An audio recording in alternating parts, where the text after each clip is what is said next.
Hi, this is Emily, and I wanted to show you the finished clutch that we'll be making. It's called Fiducia because that's Latin for trust, and I thought it's great that we can always trust that when we have rain, we're going to get flowers. And we're going to show you today some embroidery stitches that we're going to do on this clutch, and they're pretty straightforward stitches. Some are a little more complicated than others, but I'm pretty sure that with a little bit of instruction, you can get it done. The first is a running stitch. That's like this here. It's just going to go up, down in the direction you're going. This is a back stitch. This is a stem stitch. We have split stitches, chain stitch, which has a similar look to surface slip stitching. We have a blanket stitch that we do in a circle to make this wheel-shaped flower. We have lazy daisy stitches, which are similar to the chain stitch. We have French knots, and we also do cross stitch on this project. The rest of this piece that I have in my hands here has some other stitch types that could be used in other projects. But those are the basics that we're going to have in our project. And the first thing is going to be to cut your length of yarn. I would say do it, I said about an arm's length in the post, and that's about good. 12 to 18 inches, because if it's longer, you'll probably break your thread or lose the twist in your yarn, and that's not what we're going for right now. So thread your yarn needle, and the first thing that I'm gonna show you is on this piece of Tunisian that I have, similar to your clutch piece, is just a running stitch, and I'm gonna do it as an example of the basting stitch that you're gonna put in your piece to separate the sections. So first time around, I just went under the top loops here just to mark that line. And so you could do that if you wanted to, but a normal running stitch is where you go down and then up in your forward direction, and then down in your forward direction, and then up. And you just keep doing that, up, down, up, down. If you can get a lot of the fabric on the needle, you can do this, down and up at the same time, and then down and up at the same time. So that's your running stitch. That's the basic running stitch. And next I'm going to show you the back stitch and how you can use it to make some of your flower types. So we're going to do one kind of flower. Once I get my needle threaded with the yarn. Okay, so threaded and tie a knot.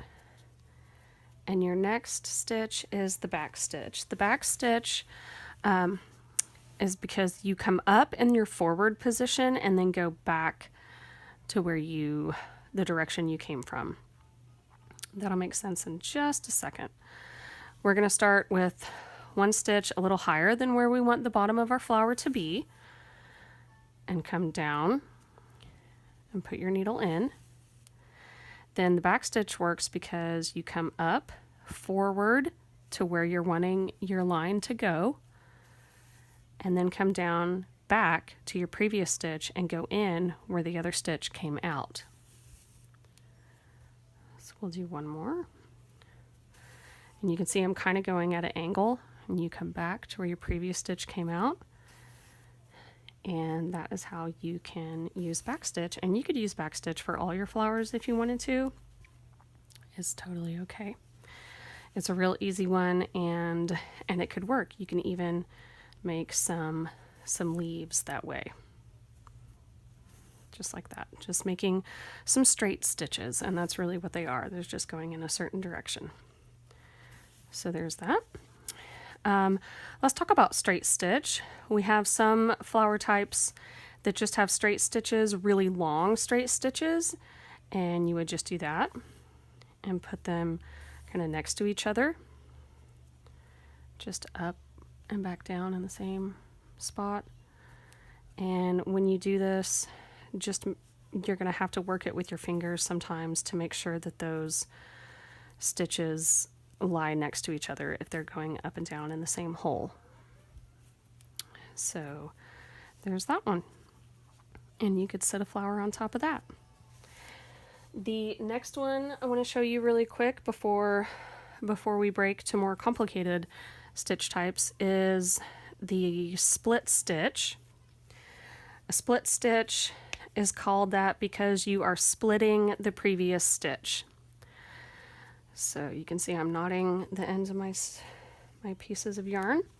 And the split stitch is like a back stitch, except you're going to go into your previous stitch. So the first one is just like a back stitch, and the next one I'm going to come up not as far as a whole stitch, just about half the distance, and then when I go down I'm going into the previous stitch.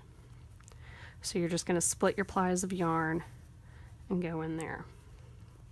So come up about half a stitch up and then go down in that previous stitch. And as you work this one across your fabric, it starts to give a very distinctive look, very different from a back stitch. Okay, you can see how it's starting to look.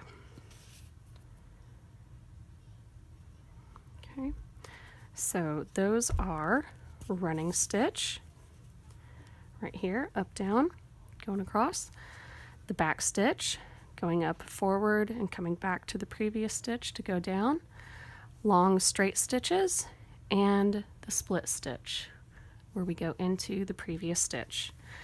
Those are some excellent stitches that you could use to make all your flowers if you so desire. So have at it, have fun.